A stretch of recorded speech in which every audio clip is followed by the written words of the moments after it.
Welcome to this Tybootha poetry presentation, Glad to be here. where we will cover 10 selected poems about contemplation and mysticism by J. James Michael. We have a fascinating collection here for you today. Yeah, it really is. 6 poems from his book, The Promise of Joy, The Mundane and the Sacred. Right, and then 4 others that haven't been published before.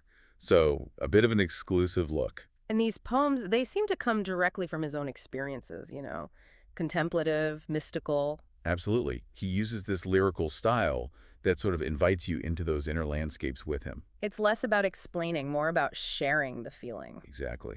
And our aim in this deep dive is really to unpack the core insights from these 10 poems. We'll look at how they connect with, say, Christian traditions, but also other wisdom paths. For sure. And highlight some of the lines that really jump out, the striking ones. Trying to give you a richer understanding without, getting too bogged down in complexity. Right. We'll also be looking closely at the way that's the poem he wrote after walking the labyrinth at Chartres Cathedral. Ah, yes, Chartres. That adds a really concrete dimension to the idea of a spiritual path. Poetry can be such a direct route into these, well, often elusive ideas. Yeah, instead of long essays, you get these concentrated bursts of imagery, of insight. Yeah. Okay, so let's start with the first one, simply titled Contemplation. He begins by looking at the word's origin. Yeah, the Latin, con, meaning with or together, and templum. A place for observation, for rites, divination. It Right. sets up this idea of a shared, maybe sacred-looking. But then almost straight away he kind of pushes that aside. He does. He says, defining contemplation, what contemplation is or what contemplation is not, does not matter, totally irrelevant.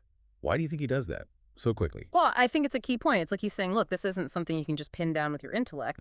Trying to define it might actually, stop you from experiencing it, that pure experience he mentions later. Right. It reminds me of a lot of mystical writing, actually, that the ultimate stuff is just beyond words. He follows it with, it really cannot be described. Pure experience. It is a doing, a being, a happening. Just leave it at that. That last bit, just leave it at that. It sounds so simple. But profound, right? It's like an instruction. Stop trying to grasp it. Just be with it. Yeah. And focusing on doing, being, happening, it makes it active, lived, not just a thought, like a kind of active surrender. Okay, so moving to Contemplation II, the feeling changes. It gets much more sensory. Oh, yeah, definitely. I close my eyes.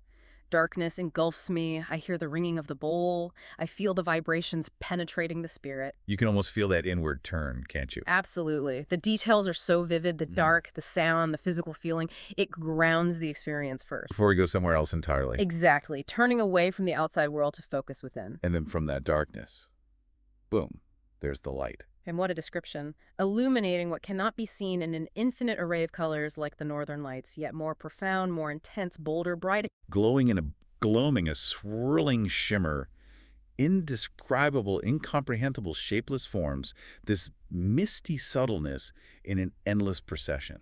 Wow. That's a lot. It really is. It's such a contrast to the initial darkness. That light dark thing is classic mystical imagery, isn't it? Yeah, like moving from ignorance to knowing Or maybe just from the everyday to the sacred. And notice how he insists it's indescribable, incomprehensible. Right. He reinforces that idea that these experiences are kind of beyond our normal boxes. The Northern Lights comparison helps, but then he says, no, even more than that. It builds up to this incredibly powerful line. My eyes are open to absolute glory. A real sense of waking up. Yeah, a total shift in perception, Yeah. seeing in a new way, maybe seeing a deeper reality. Okay, let's shift focus a bit with the morning mist. This one brings us outside into nature. The morning mist hangs over the field, horizontally blurry, hazy streaks. A misty, watery, light gray floating in a still, silent quietude against the backdrop of green below the tree line of the woods. It's such a peaceful image. Very still. That stillness, that quietness, it creates a kind of atmosphere, doesn't it? Like a threshold. A threshold, how do you mean? Well, where the line between the ordinary world and something else, something more, gets a bit blurry, like the mist itself. Ah, okay. So the sacred isn't just in temples. It can be right there in the field. Exactly. The poem talks about the sacred abode, and maybe it's suggesting that abode is the misty field, if you just look right. That's a beautiful thought. Ah, Okay, now, walking. This poem takes us on a journey. yeah, and it starts with this interesting duality. I walk in solitude, but not alone. Others follow in my footsteps as I follow in those of others. So it's personal but also connected. What's that suggesting to you? It feels like the paradox of the spiritual path, you know? It's deeply individual, something you often do alone, Hmm. but you're also aware you're part of something bigger, a long line of people searching. We're explorers, but part of a team, kind of? And the path itself seems to change depending on how the walker feels. Oh, definitely. As I walk on the way, I find the path unfolding before me like the petals of flower opening in sunshine. That's lovely. It is. But then the ground is hard, solid, my burden heavy. The ground is soft, spongy. My steps are light. I float on air in joy, in ecstasy. That contrast is so visceral. We've all felt that, haven't we? Absolutely. It shows how our inner world just colors everything outside. The same path feels totally different.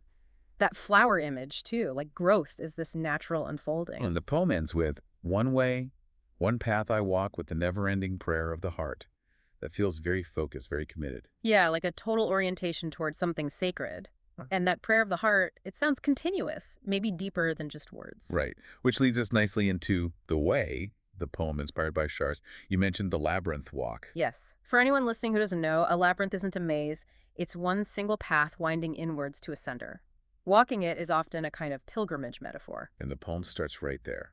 Step by step, I walk on the way, the path illuminated by the truth. Step by step, in the brightest of days, step by step in the darkest of nights, step by step, the truth that is life. That repetition really drums home the persistence needed. Each step matters, good times and bad.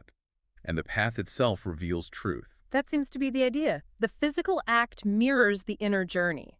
Each step counts. And there are some very clear echoes of Christian scripture here. Oh, absolutely. Lines like, step by step, I am shepherded to green pastures where I rest and am nourished. Step by step, I am lead to the still, gently flowing stream where I drink the living water, my soul is restored, I thirst no more.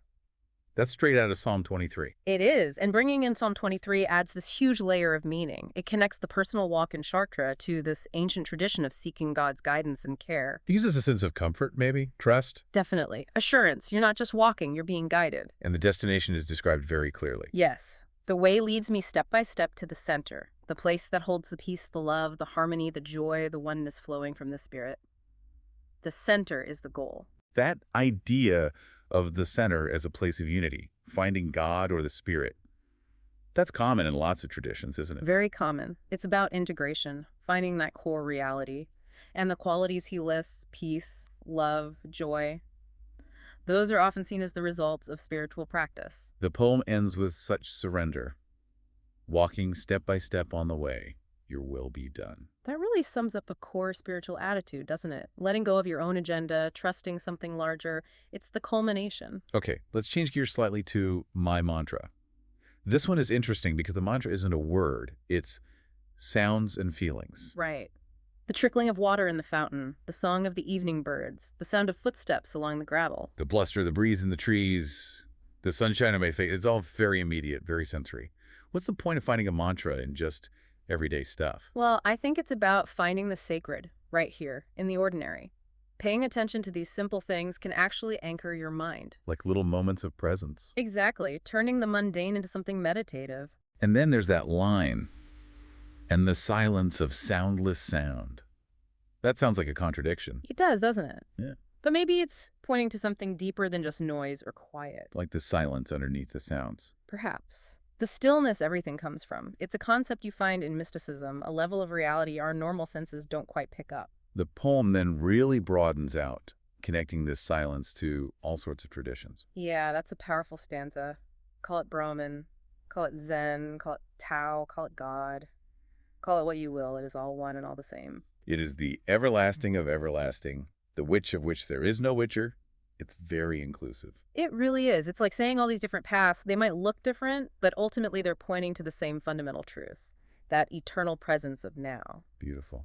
Okay, next is the flow.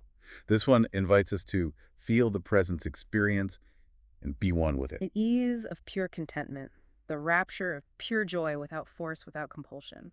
It emphasizes effortlessness. Why is that lack of force important, do you think? Maybe because this presence, this joy, isn't something you achieve by trying really hard. I think that's it. It's more about letting go of resistance, allowing it to happen. aligning with how things naturally are. Not forcing it. Right. And the poem gives so many examples of where to find this flow in nature. Oh, it does. In the murmuring of the river over stones, Yeah. in the stillness of falling snow at midnight, in the very breath of the sky. It makes it feel like this presence is everywhere. That sense of immanence, that the sacred isn't far away, it's right here, woven into the world. You just need to tune in. Each example is like a little invitation to pause and notice. Mm. Now, beyond the bounds of boundlessness feels like a warning almost. A gentle one, maybe? Do not try to grasp it, to name it, to define it, to conceptualize it. It's saying our intellect has limits when it comes to this stuff. Pretty much. Trying to stick labels on ultimate reality can actually get in the way of experiencing it directly. Even the title is paradoxical. How can boundlessness have bounds? It shows language breaks down. And it ends with that simple instruction again, similar to the first poem. Yeah. Do not try just. Trust it, be it. Trust in being. It keeps coming back to that. It seems central, doesn't it? Shifting from striving and controlling to just accepting being present, trusting the process. Okay, the sound of one hand clapping. That title immediately makes you think of Zen Buddhism. It does. It's a famous koan. And the poem tackles it in a really interesting way. First, it lists all the things the sound is not. Right, like not the smashing of waves, not the roar of the wind. Why start with negation? I think it's to break our usual assumptions about sound. Sound normally needs two things interacting, right? Clapping needs two hands. By saying what it's not, he forces us to think beyond that duality, to open up to a different kind of listening. Clearing the decks, sort of. Exactly. Yeah. And then he describes what it is. But using these incredibly subtle, almost silent things. It is the sound of the sun rising out of the ocean. It is the sound of the woods when a pine needle falls. It is the sound of all the nighttime stars filling the sky. We don't normally hear those things. No, not in the usual sense. It's metaphorical, suggestive. It evokes vastness, stillness, the quiet background hum of the universe that we usually miss. Tuning into something really fundamental. Yes, and then he ties it directly back to practice. It is the soundless sound, the silence found in meditation. Ah, okay, so it connects the Zen idea to that broader contemplative silence we've been talking about. Precisely. It's not about no sound, but maybe a different quality of awareness, that deep stillness you can find inside. Okay, the final... To be still, to absorb silence, to hear without listening, to see without looking. To try it without trying to, and not even try to, not try to be, just be that. Is all you need to know, that is enough, that is the answer. Wow. That's direct. It brings together so many threads from the other poems, doesn't it? Stillness, silence. And those paradoxes again. Yeah. Hear without listening, see without looking. What's that about? It suggests shifting from our usual active, focused way of perceiving to something more receptive, passive almost, just letting things come to you without striving. A state of just being present. Yes, and the final lines are so powerful. To be, just be that, is enough that, is the answer. It's saying that just being is sufficient. We don't need to constantly do or achieve. That seems to be the core message, that the peace or understanding we're searching for isn't out there somewhere. It's already here, within us, accessible when we just stop and be. The voice. And the opening lines are, wow, they really grab you, don't they? There is a meek, gentle stirring in the heart, a soft, silent, quiet whispering beyond words, screaming out in absolute starkness. Unmistakable, it is the voice that speaks in the silence. So you have this paradox right away. A silent scream, a meek, unmistakable voice. What kind of inner experience do you think that's getting at? It's fascinating, isn't it? It seems to capture that that deep intuitive sense we sometimes have, something beneath all the mental chatter, you know. Right. It's not loud like shouting, but it feels completely true, unshakable. Yeah, like that gut feeling you can't quite put into words, but you know it matters. Exactly. It's that quiet inner compass, maybe. Okay, so then the poem moves on. It talks about truth, life, love. These words are not conceptual. They point only to themselves. What does that mean for a word to point only to itself, that they aren't concepts? Well, I think it suggests they're not just ideas to be analyzed in your head. They're more fundamental experiences. They are the thing. Oh, okay. Like the word life doesn't just refer to a definition. It points straight to the actual raw experience of being alive. It is that essence. That makes sense. Like trying to define blue without pointing to something blue. The word connects directly to the experience. Precisely. And then you get these really rich metaphors. Yeah, spiritual wine to intoxicate the soul. Mm-hmm. They are mystical pronouncements like the trees, like the wind. What kind of feeling do those comparisons create? Spiritual wine. Spiritual wine, I think, points to a kind of transformative experience, something Yeah. that shifts your awareness, maybe. It's not Yeah. just understanding something, it's feeling it deeply, letting it wash over you, intoxicate you in a spiritual sense. So an ecstatic encounter almost. Could be, and comparing them to trees, wind, mountains, that emphasizes how fundamental and real they are. Like forces of nature, they exist powerfully, whether we define them or not. Okay, okay. Then comes this ending. It's quite a shift. It is. Now, go on, get drunk. Just Yeah. like that. Bam. What do you make of that command? It's abrupt, yeah, but also really powerful, I think, after all this talk about the inner voice and these deep truths. It's like, okay, stop thinking about it. And just do it, experience it. Yes. Immerse yourself. Don't just sip the spiritual wine, drink it. So when it says get drunk, linking back to the wine, Hmm.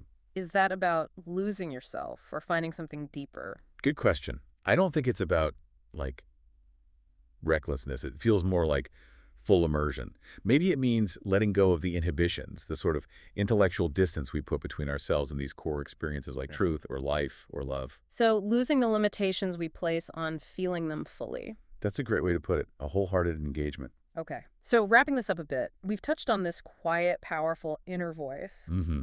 That unmistakable knowing. Then the idea that truth, life, love are maybe more like experiences than concepts. Right. Fundamental realities. And finally, this really direct call to action, this invitation to get drunk on them. Yeah, it feels like the poem is really pushing us, urging us to connect with that inner wisdom and then just live it passionately, to move past just thinking about it and into a deeply felt reality. So maybe something for you listening to think about.